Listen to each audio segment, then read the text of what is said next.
Now, the S&P 500 and the Nasdaq 100, we have some pretty big news coming on this week. The SPY and Qs look to get some danger finally, right?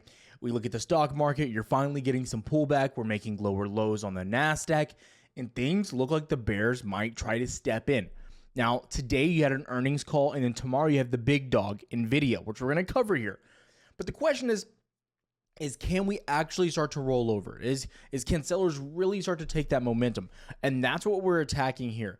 There's some pretty big warning signs across the board, and we saw China do a few things over the weekend that have my attention and should have created a little bit of stimulus on the economy, maybe a little pop, but didn't. That's the concern. We're attacking it. Let's not waste any time. Let's get to work. So first thing I want to do is go over Nasdaq and go over what's happening here on the chart. Now we have a few things that we're looking at. We're going to start here on a higher 4-hour time frame, working to the daily. But you can see our massive level right here around 17.55 is kind of like where you're holding on to. I had more levels drawn out, but I just want to see those levels so you can easily just designate and look at those right there. Now you also have this little midpoint up here that where you kind of we're stalling at, and then you eventually broke out into all-time highs. But you can see how we rejected there as well. Basically going into Monday evening, the market was closed, but you still had futures open there, and that's where you rejected and pushed down. And you're officially kind of putting in here, as you can see, a lower high. Well, what does that mean? As you can see, you're on the 4-hour at least a lower low here, lower high, lower high. And so this is kind of constitutes the first type of potential downtrend that's tried to form out since September, October, right? Go all the way back here, September, October, even a little bit July and August, right? This was what was happening here. Again, we can quickly identify your high, low, lower high, lower low, lower high, lower low. That's a downtrend, right? And since then, we're making higher highs and higher lows, obviously. Now, I will say in the grand scheme of this, you're still obviously on the up and up. You're still on the uptrend, clear as day. You haven't started to really break down. And that's what I want to talk about next, is in order to really get bearish, in order to really start to see some potential downside, you got to break our level down here. So we go to the daily really quick, and I can show you here. You want to see it's kind of ugly on the daily. You can bring this down a little bit into here, and this would be your overall next demand zone right about there. 17.35, 17.26 roughly. That would be your next demand. That has to be the target here. You found a little bit of support here, and I'm going to go into exactly why. So this is Nasdaq, QQQ, etc., right? That's where you found some support today. That's not a really big support, not really watching that. Tech was just very weak. You go into ES. We look what happened here. ES is different. ES is the SPY, and you haven't made that lower low yet, right? That's a really big thing that we have to be talking about here. Okay, and I know you're looking at these levels. This is actually, I want to talk about this for a second. This is our new sponsor on the channel. Unfortunately, Chart Prime, we had a bit of a disagreement. Things didn't work out. They were unhappy, right? Everyone, you're still going to be use all the indicators you have over there. But with what we want with our indicators and what we want built, it just wasn't able to be done. And so we switched over, and now we have the supply and demand indicator, which are highlighting everywhere that you need to be watching per time frame. Also going in here, marking out liquidity zones. You can come in here as well. Go into the concepts here from Lux Algo. Scroll down. You can have your patterns. You can have all your pattern zones, higher lows, liquidity grabs, fair value gaps, all this done manually for you from the algorithm there from Lux Algo. And then we're also going to be having our new custom volume script that's going to be better than our previous version. That's going to show you averages throughout the day as well. That link is going to be down below. I'm also happy too that the price point's a lot cheaper. You're able to get this for $39.99 a month. And then also too, hopefully we'll have a discount code coming for you when you use our code. But that link is down below. I think you should get about 10 to 15% off. And then if you go for the annual, you get upwards of 40 to 50% off. So again, that link is down below. Make sure you check them out. All of our new scripts will be used with them. We just signed a year-long contract. So again, we will not be making any changes anytime soon. So yeah. And when you're looking here, you can see that we have a little bit of a demand zone down here, right? But I'm also watching this little one right here. On the 4-hour, you had a little tiny one right here. You did wick down to it and you bounced through it. This is all mentioned here in Discord on the day. So again, few bullet points. ES, you didn't make a lower low yet. You have not broke those lows. That's number one. Okay. Yes, you made a lower high, you haven't made a lower low. But what I will say, I've been just watching levels. And what you're watching is this. You held below 50.29, your previous all-time high of 2021. You held now below 49.97, the $5,000 level. You zoom out, you go to something like the daily. It's really easy to see. It was your swing high here where you rejected until you eventually broke out into all-time highs, right? So you're hitting a pretty big inflection point, right? These are big levels to hold below, right? Going into SPY, QQQ. You tried to hold below 496. That's where you wanted to hold, but you got a little bit above it, okay? This is the concern now in the market and what's happening. If you continue to hold below these levels, especially with the action that we saw today, sellers could step in with ease. That is a major concern. Also, too, going into tomorrow, looking at Edgeful. Link is down below for a 7-day free trial. Make sure you check them out. This is data analytics. This isn't technicals. It's all based on data. Tuesdays and Wednesdays are typically our worst days in the market, right? This is NVIDIA. Let me go really quick. I already know it's the same for SPY. SPY, yes, it's worse actually. 45%, 47%, close green. It's our worst performing days historically per week, okay? Tomorrow's NVIDIA earnings, and we had earnings today. We had PanW. They just reported. Palo Alto Networks, right? Guess what? They didn't do that well. We look at PanW. In the semiconductor chip space, they're getting smacked. They're down here at 315. The earnings call will come up pretty soon. There's going to be a little bit of a support, so we'll see. But if the earnings call doesn't go good, you're dropping down to 280. I'm telling you that right now. So again, this is important, right? This is going to leak into tomorrow. So I wouldn't be surprised if tomorrow's a choppier red day as well. It makes sense, especially with the action of us closing below these key levels, right? Again, the data doesn't lie. The numbers don't lie to you. Women will lie to you. Numbers will not lie to you. Also, going into earnings, everyone's saying, hey, Tyler, what do you think about earnings on NVIDIA? I say the same thing over and over. You get a bulkier move on most of these names either prior or after earnings. So NVIDIA over the last year, the 3 days prior to earnings day, and then 3 days after. Your action has been dog water. It's been tragic. It's been trash. 2.5%, 1%, minus 2% on average, right? You had the great earnings at the beginning of last year, but since then, it's been lackluster, right? Go look at these earnings, right? So everyone thinking that NVIDIA is going to pop off or go, tank down to the bottom. The last report, you didn't really move here. Didn't move at all. Last report here, you didn't really move at all. Last report here, you went crazy. So that's the last year.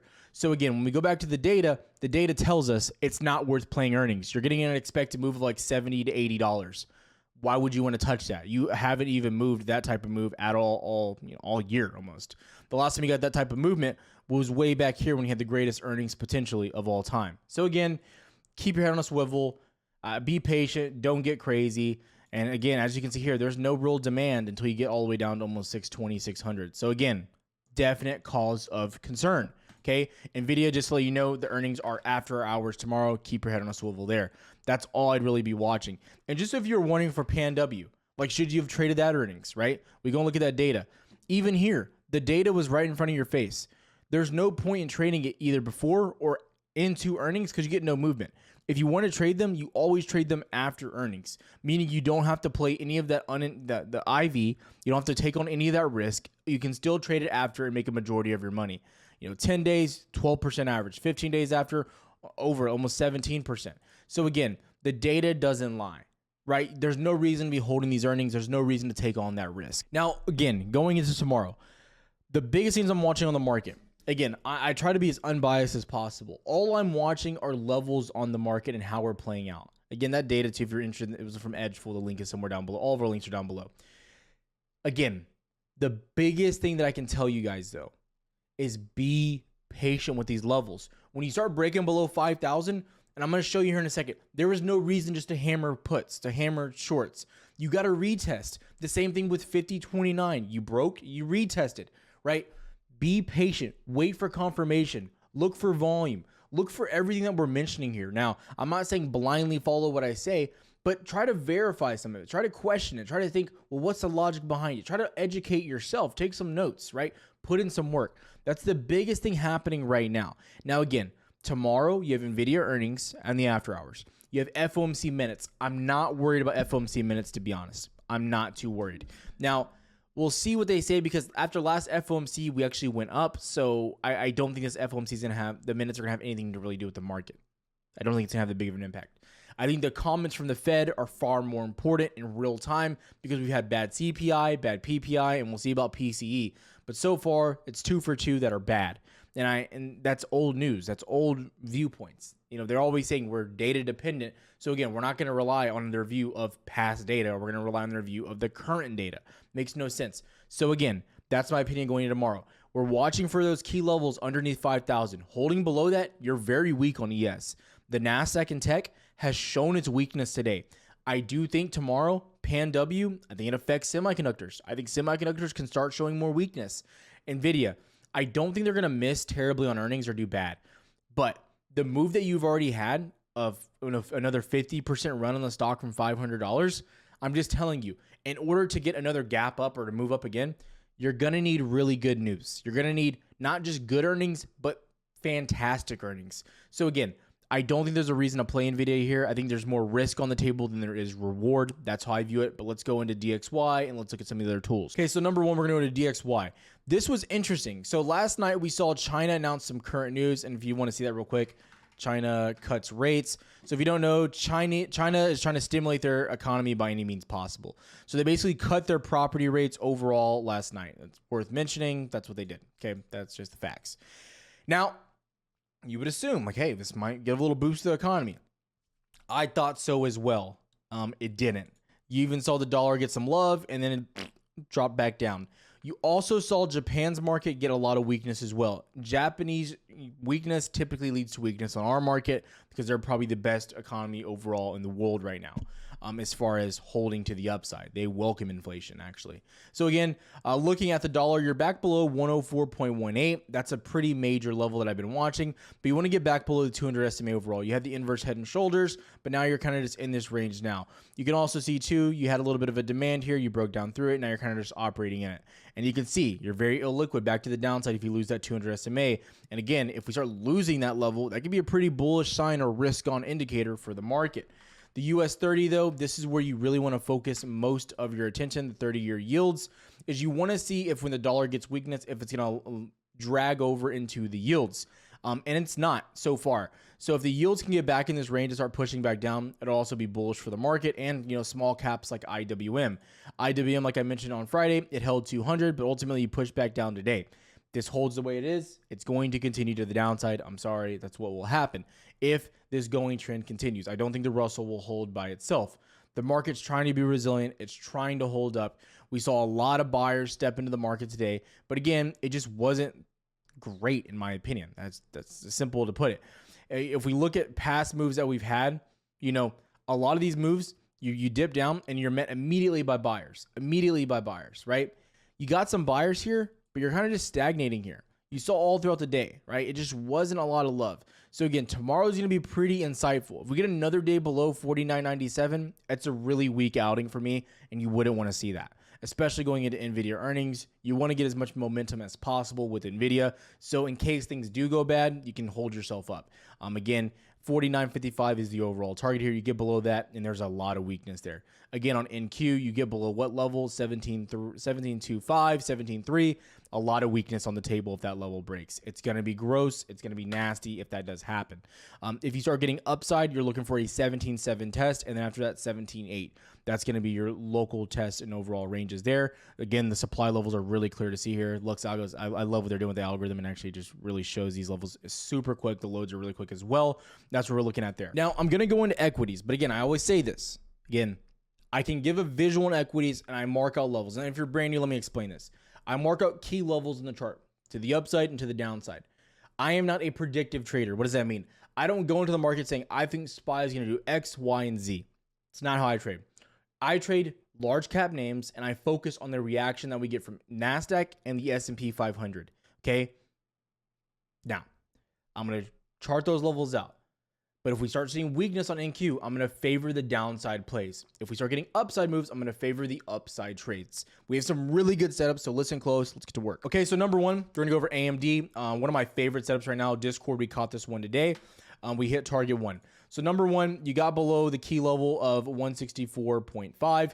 You broke, retested, came down, hit the level. You formed a little demand. You bounced back up. You definitely saw buyers step in at that level. You came back into 164.5. You mounted, you held, and then pop back up. So I'm looking to see if we're going to break back down. Here in the after hours, I believe you're already shooting back down to 164.5 because PanW's name in their earnings. So again, I think that's going to affect this. If you hold below this, I'm looking really quick back down to 162.5, maybe a bounce back up, and then continuation down to 160. There is no support down here, guys. There is nothing, right? There is nada.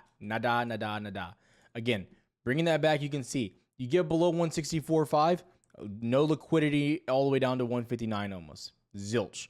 So again, be watching that. You break below 159 or 157, it's going to get ugly again. So again, a lot of weakness there. If that does play out, definitely be watching that name. NVIDIA, not looking to trade it, and I'm going to mention it. Tesla, next up. Tesla, really interesting. So Tesla, I mentioned this in the pennant that we had and how I got out of this on Friday. It was a great decision on my part. All you're watching right now is this. Really simple, okay? You have your 194 level, right? You broke below. I've mentioned this level over and over. You broke today, you retested, you shot down, you retested, you shot down again. Congratulations if you caught that move. Okay, now you see a few demands that you have down here. Now the 187 level has been very crucial. So this is what I'm watching right now. If you reject at this level tomorrow, I do think Tesla has some relative strength. I think it wants to move up. But if you reject at 194, sellers will step back in and you will come dropping. You will come down dropping, okay? I'm just telling you that right now. Also, too, want to also go over this, right? This is very important. So this was something I saw on Twitter today, okay? This was from Morgan Stanley. They did a survey. Tesla bears outnumber bulls by 2-1, right? There's a lot of money flowing in on bearish on Tesla. So it's a very interesting name here, okay? Now, what does this mean? If you start to hold above 194, get back above 206 and 200, you're going to have a lot of room up. And it's like I said on Tesla. There's no reason to get overly aggressive on the long case here, okay? And I wanted to show you for an instance. So you have this for your memory, and so I can say you're welcome in a few weeks. So again, your 200 daily moving average. Where are you at? Weekly moving average. Where are you at, baby? Where are you at? Let me see. 2 hour. Okay, right here. Every time you've broken above that, monster move, retested monster move. I can go on and on, right? Monster moves off the 200 weekly. Don't focus on over trading it down here, guys. I can only say that so much. When you will have all the long opportunities above 220. I'm telling you, I love the fact that if sellers and bears are overly aggressive on Tesla, I'm here for it. But it just also shows you when you start to actually run on Tesla, you're gonna get momentum, and shorts will eventually have to cover. Apple, next one up. Apple, you're below the 200 daily SMA. It's around 182.3. You tried to get below 180, you couldn't hold. What you're looking for is a hold below 180. It's really simple. Again, can't make this up any better. Again, looking for a break, retest, and a push back down towards 176 is the overall level down there, or maybe even your swing low right here. So target number one would have to be your previous 179 level, 179.2. I'd probably take a little, like a third off there and then try to ride it down to 176. You're forming little demand levels here again. So that means when you break below, it's going to be even harder to get back up above those levels as well. Microsoft, again, we talked about this one yesterday or Friday. You break below 403, you're bearish all the way down to 400, maybe even 398. Called it on Discord as well today. You broke down, retested, all the way down to 398. As long as you're below 403, in my opinion, you're bearish on Microsoft. Keep a close eye on it, though. But, yeah, very weak in my opinion. Netflix, another big name here as well. We said above 576, you're still bullish. Well, spoiler alert, what happened today? You broke down below, you retested, you shot back down. About like a $7-8 move. You're kind of coming back into it. So you want to see a rejection there again. The trade's really simple. The trade's really easy. If you come back into this area, tight stops above previous little highs, about 577. I mean, honestly, I would like to go higher than 578 because your target down here is like $9 to $10 of downside. The risk to reward is 100% still there. That's how I'd be looking at it. That's how I'd be watching it. Cloud names are kind of off my board, but as you can see here, I'm favoring a lot of the downside here. Next up is Amazon, another name we called out today in Discord. Below around 167.3, it was that gap up level right there on Amazon. Below that, you're pretty bearish. You broke down, retested, shot down. It's a going trend all day today, right? Everything looks very similar. You're trying to get back to it. As long as you reject below 167.3, you're very bearish in my opinion. I'd be looking for continued downside. You do have a gap fill, I believe, around 161.5, and I do think that could fill with ease. So again, that's what I'm looking at. That's what I'm watching. No need to get over aggressive. Wait, watch the price action, be patient, and take what the market gives you. Don't take what you think you can get. Have a good one, traders. See you tomorrow.